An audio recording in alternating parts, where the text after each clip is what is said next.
கெட்ட மந்திரவாதி ராஜுவும் முன்னாள் ராணி நீலாம்பரியும் யோசித்தார்கள், ஒரு 21 வயது பெண்ணுக்கு நாங்கள் எங்கே போவது என்று. அப்போது அந்த கெட்ட மந்திரவாதி ராஜ் முன்னாள் ராணி நீலாம்பரியிடம், இன்று ஏன் ரொம்ப சோகமாக இருக்கிறாய் என்று கேட்டார். அதற்கு முன்னாள் ராணி நீலாம்பரி, நான் புதிய ராணியை தேடுகிறேன், என்னுடைய இச்சாதாரி தீவுக்கு, என் தந்தையுடைய உலகத்திற்கு செல்ல அவர் என்னை அழைக்கிறார், நான் என் தந்தையுடன் போறேன் என்றாள். அதற்கு அந்த கெட்ட மந்திரவாதி ராஜ் முன்னாள் ராணி நீலாம்பரியிடம், அப்போ நீ என்னை பார்க்க மீண்டும் வரமாட்டையா என்று கேட்டார்.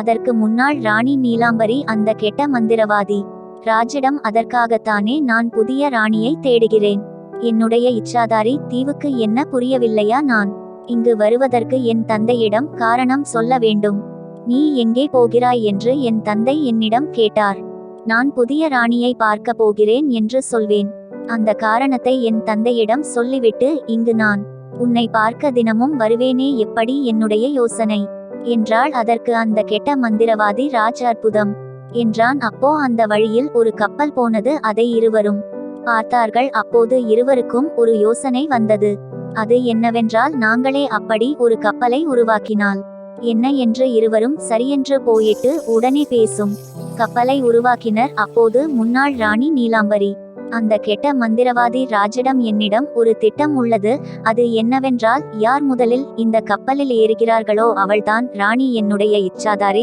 தீவுக்கு, அது எல்லாமே கொஞ்சம் காலத்துக்குத்தான், கொஞ்சம் காலத்துக்கு பிறகு அந்த அசுரதேவனுக்கு அந்த பெண்ணையே பலி கொடுத்துவிட்டு நான் என் தந்தையிடம் அந்த பெண்ணை காணவில்லை, அந்த பெண்ணை தேடுகிறேன் என்று சொல்லிவிட்டு நான் இங்கே உன்னுடன் இருக்க போகிறேன், எப்படி என்னுடைய திட்டம் என்றாள். அதற்கு அந்த கெட்ட மந்திரவாதி ராஜ், அற்புதம் என்றான். அங்கே என்ன நடக்கிறது என்று அந்த தங்க சிவலிங்கம் அனைவருக்கும் காட்டுது. அனைவரும் அந்த தங்க சிவலிங்க வழியால் அங்கே என்ன நடக்கிறது என்று பார்த்து கொண்டிருந்தார்கள்.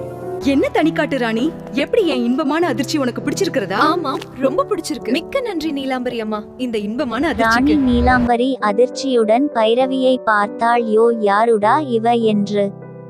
சரி சரி, வாருங்கள் போகலாம், நேரமாச்சு அசுரதேவனுக்கு பலி கொடுக்க. ஆமாம் ஆமாம், நேரமாச்சு, என் பிறந்தநாள் கேக் வெட்டுறதற்காக வழிவிடுங்கள். எங்கே என்னுடைய பிறந்தநாள் கேக் நீலாம்பரி அம்மா? அது 12 மணிக்கு தான் வரும் போல, இன்னும் 12 மணி ஆகவில்லை. அதுவரை நாம் இருவரும் நாற்காலியே போட்டுவிட்டு இருப்போமா? சரி.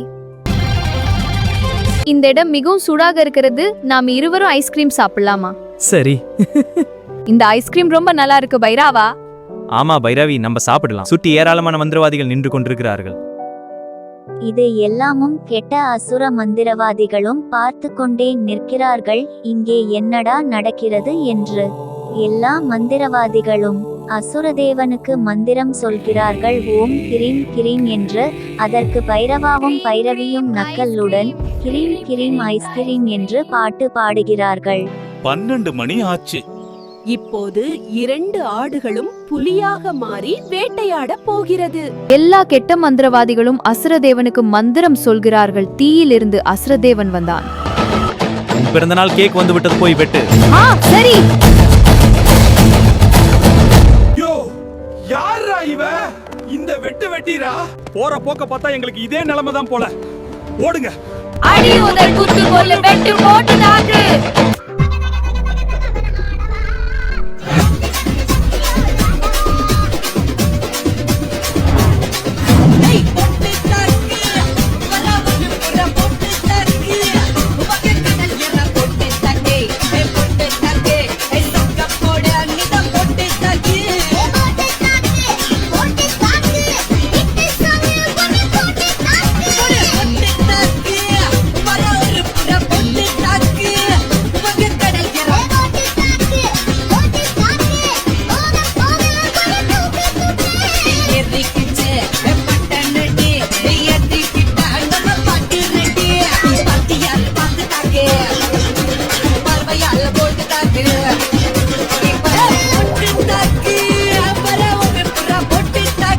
அந்த பெரிய சண்டையின் முடிவில் எல்லா கெட்ட அசுர மந்திரவாதிகளும் இறந்து போகிறார்கள். இனி இருப்பது அந்த கெட்ட மந்திரவாதி ராஜுவும் முன்னாள் ராணி நீலாம்பரியும் அந்த கெட்ட மந்திரவாதி ராவும் மட்டும்தான்.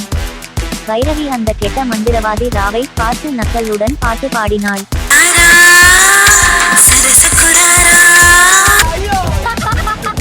ஓடுங்க ஓடுங்க நல்லா ஓடுங்க, எங்களிடமிருந்து யாருமே தப்பிக்கவே முடியாது. நீலாம்பரி, பைரவி என்னது தப்பிக்க என்ன வழி? ஆம், எங்களுக்கு உதவுங்கள். ஒரே ஒரு வழிதான் இருக்கிறது. அது என்னவென்றால் பைரவியின் நண்பர்கள் அனைவரும் என் தீவில் இருக்கிறார்கள். இப்போது என்னுடைய தீவுக்கு போய் அவர்களை தாக்கினார். பைரவியால் ஒன்றும் செய்யவே முடியாது. சரி, அந்த தீவு காணாமல் போய்விட்டது. இப்போது என்ன செய்வது? அதுதான் எனக்கே தெரியவில்லை, எப்படி என்னுடைய தீவு காணாம போச்சென்று. இது அந்த பைரவினுடைய வேலைதான். எங்களுடைய திட்டம் பைரவிக்கு ஏற்கனவே தெரியும். அதுதான் அவ எங்களிடமிருந்து அந்த தீவை மறைத்தாள். எங்களுடைய திட்டம் பைரவிக்கு எப்படி தெரியும்? என்ன நீங்கள் இருவரும் என்னை அப்படி ஏன் பார்க்கிறீர்கள்? நான் எதையுமே செய்யவில்லை. அப்போ எங்களுடைய திட்டம் பைரவிக்கு எப்படி தெரியும்? உண்மையை சொல்லு. இது எல்லாம் உன்னுடைய வேலைதானே? என்ன ராஜ், என்னை போய் சந்தேகப்படுற? நான் உன்னுடைய காதலி. நான் ஏன் இப்படி எல்லாம் செய்கிறேன் உனக்கு? ஓஹோ, அப்படியா? அப்ப சரி, உன்னுடைய சக்தியை எனக்கு கொடு. நான் பழகினேன் உன்னுடன். உன்னுடைய சக்திக்காக மட்டும்தான் உன்னை உண்மையில் காதலிக்கவில்லை. இது எனக்கு தேவைதான்.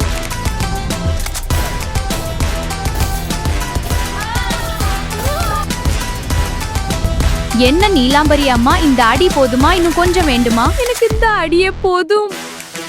போது பைரவி முன்னாள் ராணி நீலாம்பரிக்கு அந்த மந்திர தங்க கவசத்தை போட்டுவிட்டு தன்னுடைய வேட்டையை ஆரம்பிக்கிறாள். அந்த இரு கெட்ட மந்திரவாதிகளும் பைரவியை தாக்கினார்கள். பைரவாவும் பைரவியும் சேர்ந்து அந்த இரு கெட்ட மந்திரவாதிகளை தாக்குகிறார்கள். அப்போ அந்த இரு கெட்ட மந்திரவாதிகளும் அவர்களுடைய இரு உடலை ஒன்றாக இணைத்து இரு தலை அசுரனாக உருமாறி தாக்குகிறார்கள். பதிலுக்கு பைரவாவும் பைரவியும் சேர்ந்து தாக்குகிறார்கள். இப்படி மாறி மாறி இரவு முழுவதும் தாக்கிக் கொண்டே நிற்கிறார்கள். சூரியன் உதிக்கிறது. ஒரு வழியாக அந்த பெரிய சண்டை முடிவுக்கு வந்தது.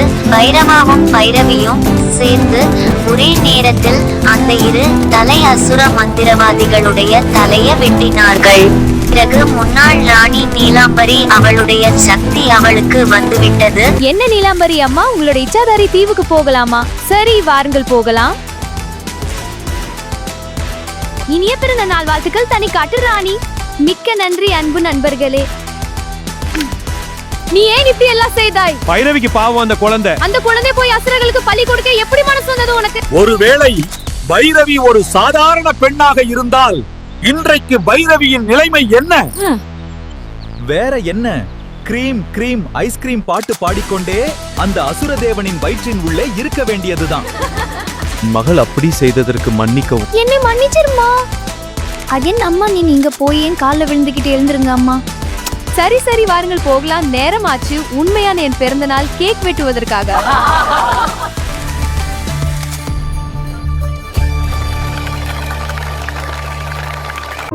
இனிய பிறந்த நாள் நல்வாழ்த்துக்கள் என் அன்பு காதலியே. குட்டிமா, உன்னை போன்ற நல்ல ஒரு வாழ்க்கை துணை கிடைத்ததற்கு நான் மிகவும் மகிழ்ச்சி அடைகிறேன். நானும் தான். சுகம்.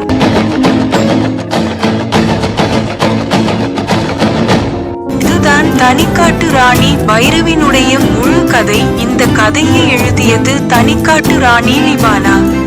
இந்த வீடியோ பிடிச்சிருந்தா ஒரு லைக் போடுங்க. பாய் பாய். நன்றி, வணக்கம்.